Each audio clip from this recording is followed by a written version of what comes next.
ভারতীয় দর্শনশাস্ত্র এবং বিভিন্ন দেবদেবীর পূজা অর্চনা পদ্ধতি এই চ্যানেলের মূল আলোচনার বিষয়বস্তু। আজকে আপনাদের সামনে অত্যন্ত একটি গুরুত্বপূর্ণ বিষয় নিয়ে আলোচনা করব, আর তা হলো খেতে বসে বা খাবার সময় কখনোই কিন্তু এই ধরনের কাজগুলি করবেন না। এতে মা লক্ষ্মী অত্যন্ত রুষ্ট হন এবং তিনি সেই গৃহ পরিত্যাগ করেন। তাই এই বিষয়গুলি অবশ্যই পরিহার করুন, দেখবেন জীবন সুখ শান্তিতে ভরে উঠছে। বিশ্বাস না হয় অন্তত কয়েকটা দিন করেই দেখুন।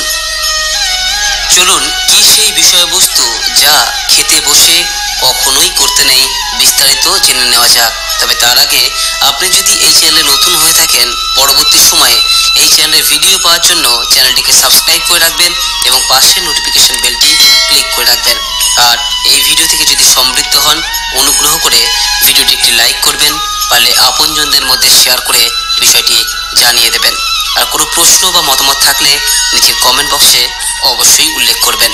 চলুন এবার বিস্তারিত আলোচনায় প্রবেশ করা যাক। অন্ন বা খাবার আমরা মা লক্ষ্মীর প্রতীক হিসেবেই চিনি।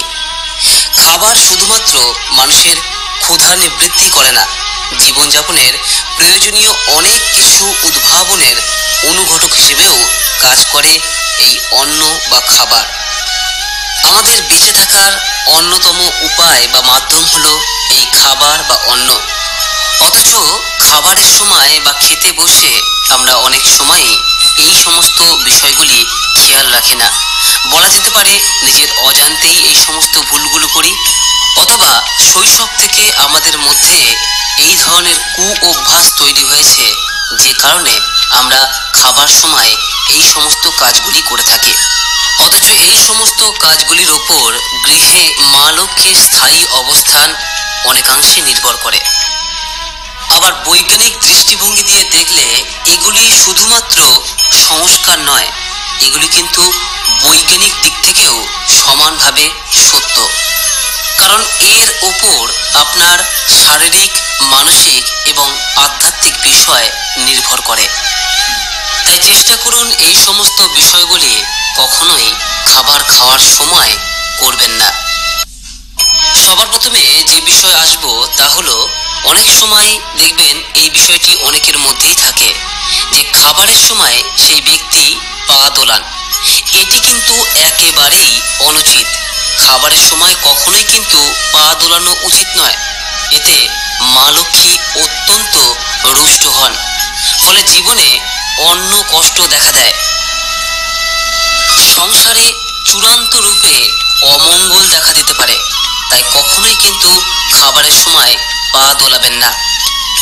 বৈজ্ঞানিক দৃষ্টিভঙ্গি দিয়ে এক্ষেত্রে বলা হয় যে খাবারের সময় কোনো ব্যক্তি যদি এইরূপ পা দোলায়, সেক্ষেত্রে তার সেই খাবার ভালোভাবে পরিপাক হয় না এবং তা থেকেই সৃষ্টি হয় হজমের গোলমাল, এবং সেখান থেকেই পেটের রোগের উৎপত্তি হয়। আর সমস্ত রোগের মূল উৎস কিন্তু এই পেটের রোগ। তবে আমাদের শাস্ত্র কিন্তু এ বিষয়ে পরিষ্কার করে বলেছে যে খাবারের সময় কোনো ব্যক্তি যদি পা দোলান, তাহলে তার গৃহে মা লক্ষ্মী কখনোই অবস্থান করেন না। এখন বৈজ্ঞানিক নাকি শাস্ত্র, কোন বিষয়টিকে আপনি প্রাধান্য দেবেন, সে বিষয়টি সম্পূর্ণ আপনার নিজস্ব বিষয়। দ্বিতীয় যে বিষয়টির কথা বলবো তা অনেক ক্ষেত্রেই কিন্তু আমরা করে থাকি।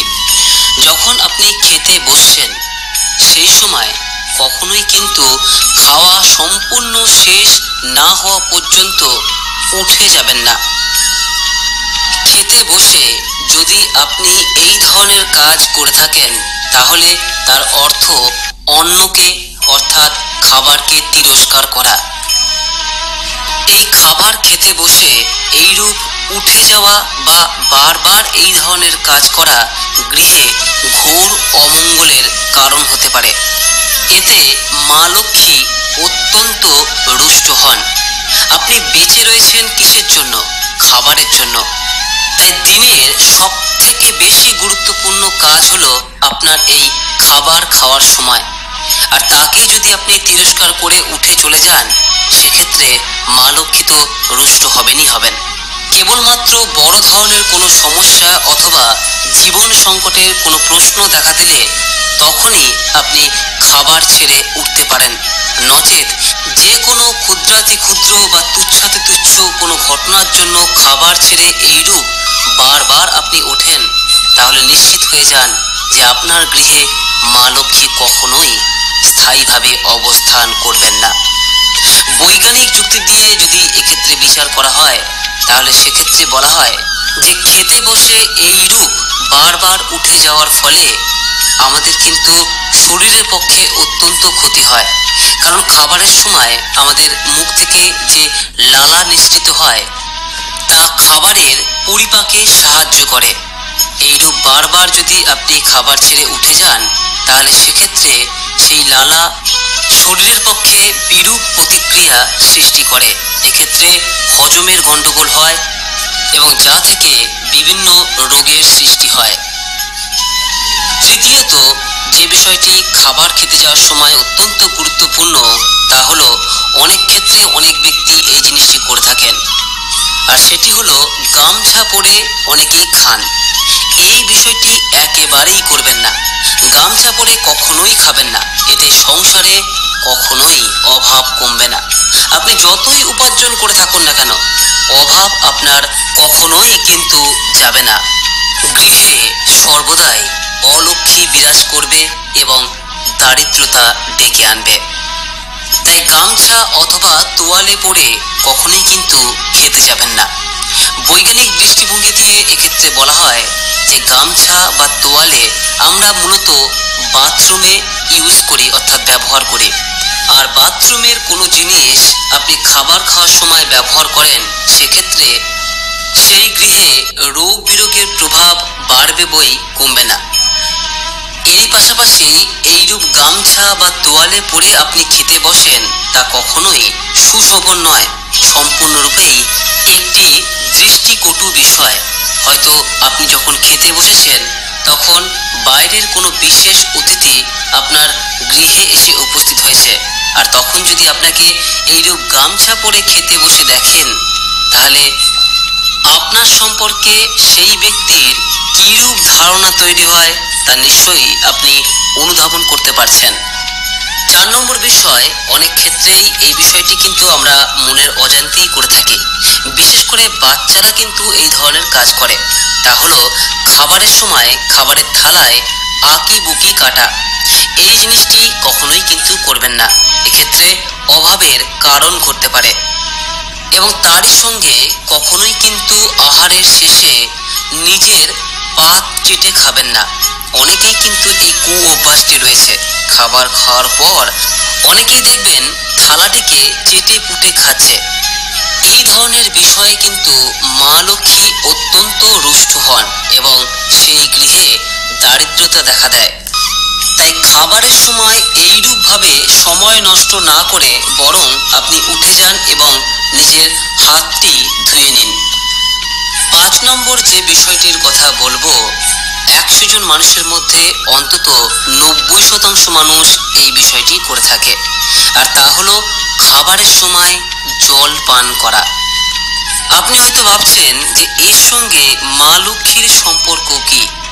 মা লক্ষ্মীর সম্পর্ক হয়তো সরাসরি নেই, কিন্তু খাবারের সময় এই ধরনের যদি আপনি ক্রমাগত জল পান করে থাকেন, তাহলে সেক্ষেত্রে তার স্বাস্থ্যের পক্ষে খুবই কিন্তু ক্ষতিকারক। কারণ বৈজ্ঞানিক দৃষ্টিভঙ্গি দিয়ে খাবারের সময় বারবার জল পান করা সম্পূর্ণরূপেই শরীরের পক্ষে ক্ষতিকর প্রভাব ফেলে।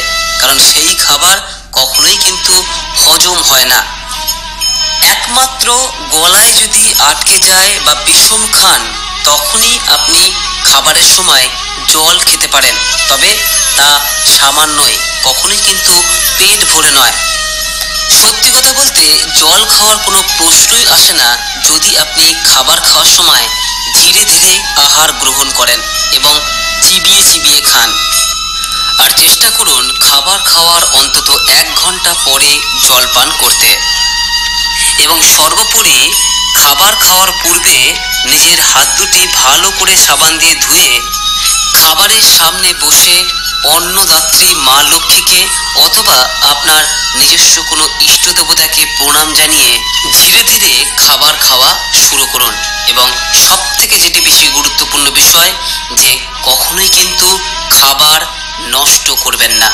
অন্যের অপচয় যদি এইভাবে করে থাকেন তাহলে নিশ্চিত হয়ে যান আপনার ভবিষ্যৎ প্রজন্ম ভিখিরি হতে বাধ্য। আশা করি বিষয়গুলি মেনে চলার চেষ্টা করবেন। ভিডিওটি আজ এখানে শেষ করলাম। নমস্কার, ধন্যবাদ। ঈশ্বর আপনার মঙ্গল করুক।